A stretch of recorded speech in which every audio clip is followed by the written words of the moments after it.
It echoed down the long, dark hallway. That song. Its sad, simplistic melody played on the piano in the lobby. At Refinoc Medical Hospital, that melody carried throughout the dim corridors in the West Wing. The newest addition to the building complex, the West Wing was actually separated from the rest of the facility as its own independent building. With construction completed a little over a week ago, tonight was the third night since several patients were transferred in, including myself. There were only 4 or so other patients besides me, and it was all for fairly minor stuff. For instance, I had just broken my leg and was just going to stay a few days till they got it set properly and in a cast. I was told they hadn't transferred any patients in critical condition, and I was only there because the rest of the hospital was full. This is because of the power outages. Although the building was brand new, with glistening, tiled, reflective hallways, sparkling chrome against a sea of white walls and countless blinking lights, the power had been cutting out periodically for seemingly no reason at all. Despite repeated and thorough investigations by the power company, it seemed that everything was in order and the power would always suddenly come back on about a minute or so after it went out with no explanation. This never bothered me though. Not at first. It didn't really matter to me if the blindingly white fluorescent lights flickered and suddenly went dark every hour or so, but I could certainly see how this would be a problem for patients in need of any form of life support. Like I said, I had no problems with it. Until that night. Most of the staff had gone home. Only a single nurse was staffed in the building. I'm sure other doctors were on call in case of an emergency, so I wasn't afraid for my life or anything, but now every time the power cut out, it would be silent. But not just the absence of sound. It was the most oppressive, chilling silence that I had ever felt. The minute or so that it lasted felt like hours and hours on end. The hum of the lights would stop, the beeps of the machines would cease, and a kind of suffocating, bone-chilling cold would come rushing throughout the facility. I swear I could hear it speeding down the dark hallways towards my room before bursting through my doorway in the most horrific silence you can imagine. I suddenly wouldn't want to move. My chest would tighten, my breathing becoming shallow and shaky. And then I would start to hear it. That song. Like I said, there's a piano in the lobby of the building, and so I naturally thought that that was the source of the sound, but I quickly realized that that wasn't the case. I know because I checked. I walked out into the lobby on my crutches to see the piano sitting there. But there was no one sitting at it. No one at all except for me, and yet I could hear notes coming from it. Or maybe not. As I listened, the music wasn't really coming from any direction at all. It was just there. Almost as if it was in my head, and maybe I could have dismissed it as just that if I didn't hear one of the patients yell from his room, "Shut up with the damn music!" Then he let out a horrendous bout of coughs. My mind was reeling. Surely the music had to have been coming from somewhere, but the more I listened, the more it became clear that it was coming from everywhere. To my horror, I plugged my ears, but it didn't work. It didn't even muffle the music at all. The notes still cut through the silence like a razor blade. I would have thought I was going insane if it hadn't been for the fact that everyone else seemed to be experiencing the same thing. I turned a corner to nearly run into the nurse, and she shrieked in terror, reeling backwards before quickly apologizing. "I'm sorry, you scared the hell out of me," she said, laughing and trying to catch her breath.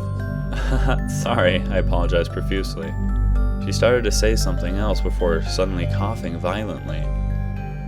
I thought she would stop at any moment, but she just kept coughing more and more violently until she began to double over in pain, her eyes going wide, unable to breathe. I panicked, dropping my crutches and kneeling beside her, unsure of what to do. I was about to call for help when she finally stopped. I looked at her and she smiled back, tears rolling down her face. "Oh God, sorry about that," she wheezed. That was intense. I have no idea where that came from." Are you sick?" I asked, concerned. No, I don't think so," she replied. "Some saliva must have gone down the wrong tube, I guess." She chuckled again and cleared her throat a little as she stood up. I looked at her nervously. "Really," she said, "I appreciate that you're worried, but I really am fine. You, on the other hand, aren't supposed to be out of your bed at this hour." I laughed sarcastically. "Haha, alright, whatever you say, Doc." "Do you need help getting there?" she asked. "Nah, I'll be fine, but thanks," I said, and started to awkwardly hobble back to my room. I still wasn't really used to the crutches quite yet, but I suddenly felt my weight being lifted. The nurse had slipped under my arm, holding me up. "Come on, no need to be proud," she giggled before giving another cough. I laughed and started to say something before being suddenly cut off by a fit of gruesome-sounding hacks coming from one of the patient's rooms. The nurse looked at me and I nodded. She slipped out from under my arm and ran into the room as I hobbled after. When I got there, the patient was still in his fit, much like the nurse had been, but far, far worse. His eyes too were wide and unblinking, but his skin was turning shades of blue as he thrashed back and forth violently, clawing at his throat. The nurse was trying to get him to sit up, but he was far too panicked and it was clear that he couldn't breathe at all. Just when it seemed he was going to pass out and possibly die, the power came back on. The lights flickered and suddenly erupted in blinding white, illuminating the room. Instantly, the patient stopped coughing. He sat up slowly, his eyes coming back to focus. The nurse let out a relieved sigh and glanced at me before turning to him. "Are you all right?" she questioned. He didn't say anything despite clearly trying to speak. As he opened his mouth and tried to make a sound, he suddenly let out one more violent cough, this time spitting out a disgusting glob of blood and pus. The nurse recoiled. "Mr. Marcus," she cried, Can you speak? Are you okay?" He made rasping sounds and kept pointing at his throat, but he couldn't talk. "His vocal cords are shot," she cried, looking at me. "Can you go get him some water?" I nodded and turned around to leave when she suddenly screamed hysterically. I whirled around to see her staring at her hand which held the cloth she had used to wipe up the patient's blood and pus mixture. "What?" I cried. "What's wrong?" I walked over to her and looked at her hand before recoiling in shock. There, in the cloth, amidst the pus and blood, there was a finger. A cold, dead, severed finger which was 6 shades of gray and green. I looked at the patient and he had all of his fingers, as did the nurse and myself, so where did it come from? She looked at him incredulously and showed it to him. "Why was this in your throat?" she cried. His eyes went wide and his face contorted in shock and disgust. He frantically waved his hands, motioning, "I don't know." "He's telling the truth," I said. "This is just way too weird," she cried. "He was admitted for a sprained ankle, not a cough. I'm going to call in a doc—" She was suddenly cut off as the power shut down. Now surrounded by darkness, we looked at each other. It was happening more frequently now, there was no doubt. The dull tint of the moon bathed everything in an eerie blue, and I could hear that damn silence coming on again, prowling and seeping into every room. Except this time, it wasn't quiet at all. The music started up almost instantly, but not only that, from down the dark hallways several coughs rang out from different rooms before dying out. We glanced nervously at each other. We somehow knew it was only a matter of time before someone else had a fit. She suddenly stood up, her eyes wild and determined. "I'm going to run to the main building next door," she said. "Do you think you can look after everyone for a minute or two? I'm sorry to ask this of you, but I can't deal with this all by myself."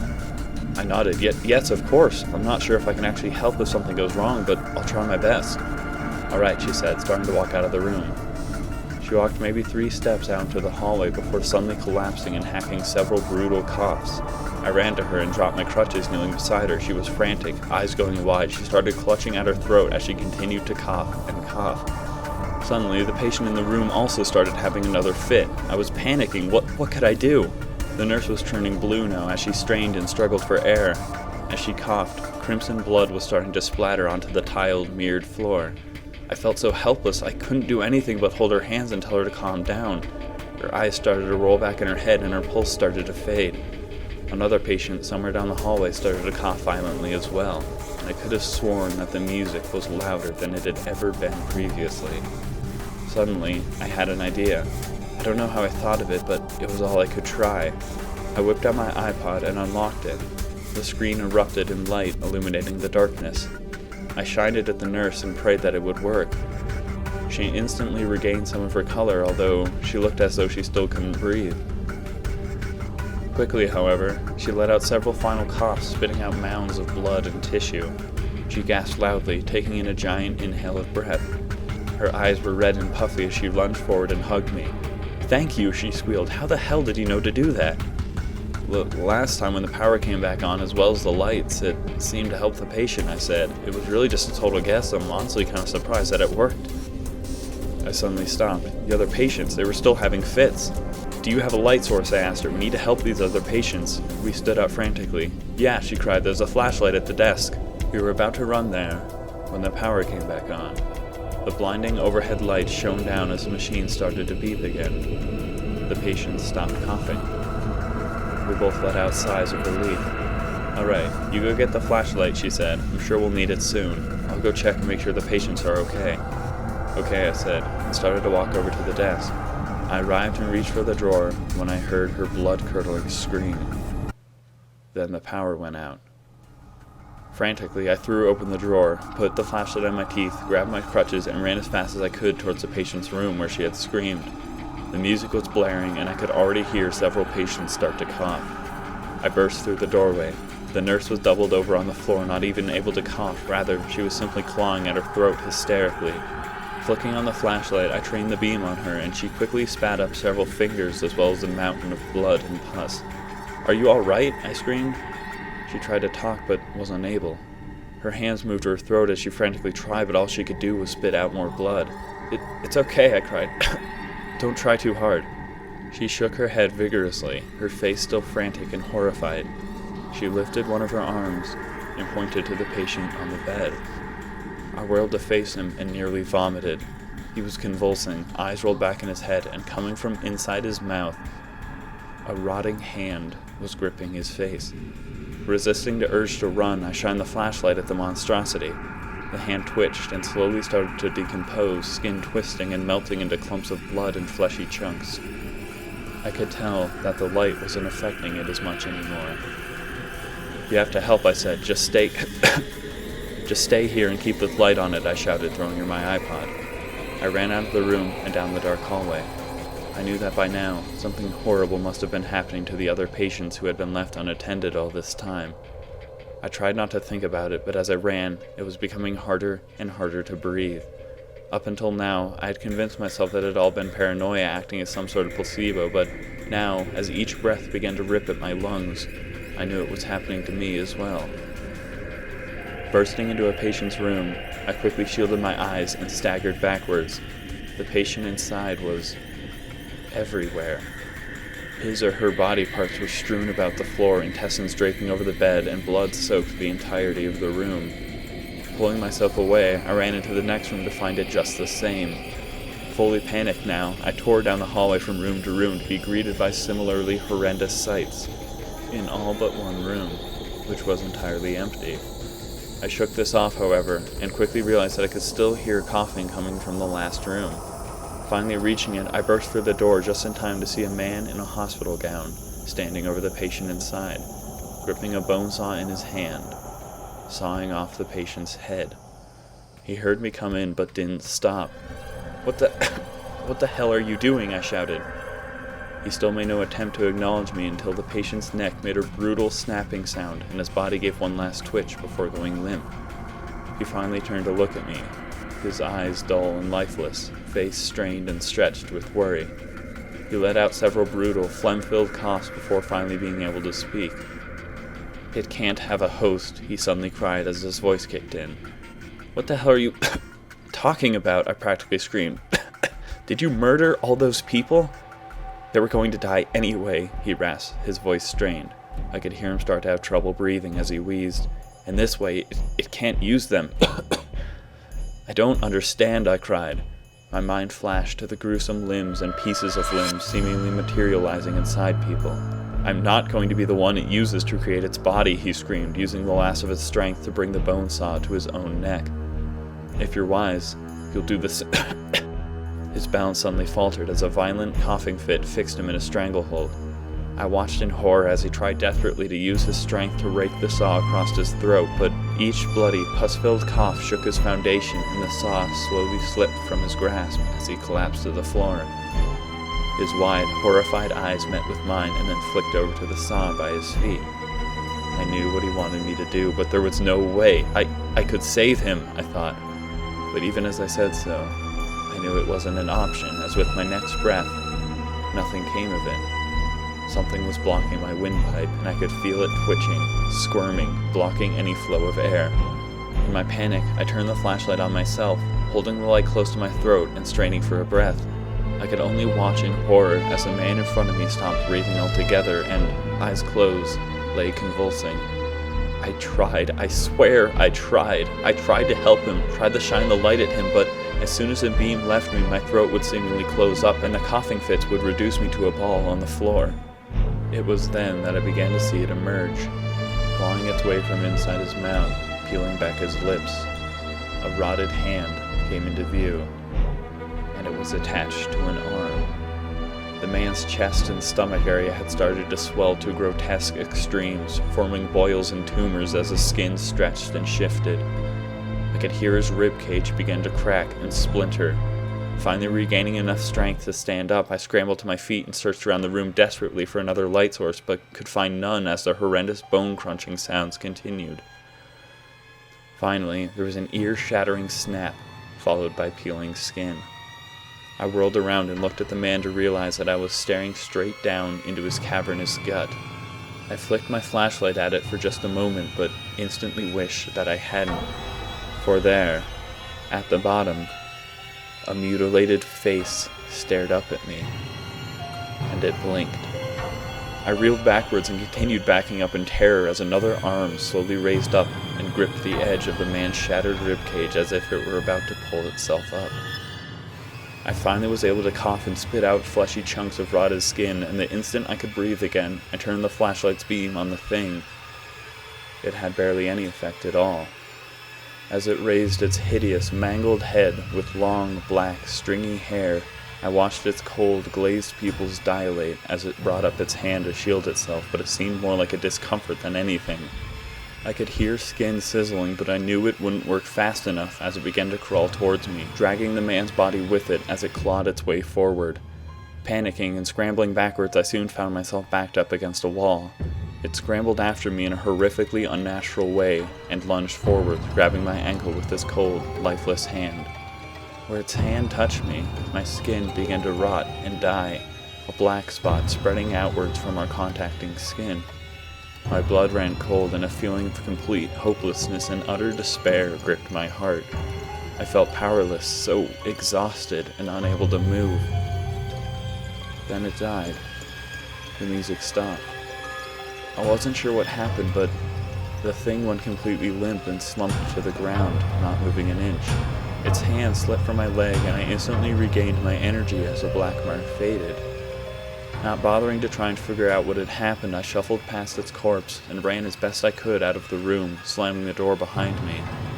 I began walking down the dark, once impossibly clean and reflective hallway, now painted and caked with blood. I looked to the room where I had left the nurse and the patient ahead of me. I was worried if she had been okay with just my iPod, so I was delighted when I saw her stumble out of the room, her form silhouetted in the dim light. "Nurse," I yelled. Her form turned to look at me, and I froze. Fear gripped me. This wasn't right. No, something about her moved all wrong. Turning back around, it continued walking down the hall towards the lobby. Rather than continuing after it, I ran into the nurse's room, knowing full well what I would find.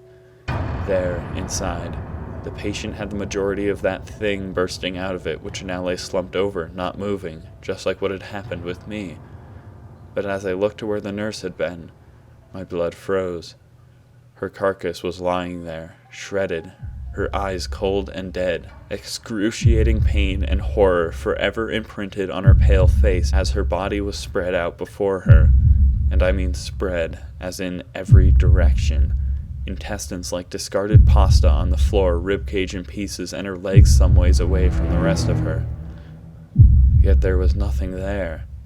No limbs, no face, no body, like nothing had been inside of her. Or rather, like it had finally gotten out. As I stumbled backwards in horror, I heard the song start to play again. But this time it was different. It was no longer delusional auditory hallucination. No. This time it was clear that it was coming from the piano in the lobby, played by actual fingers on an actual hand.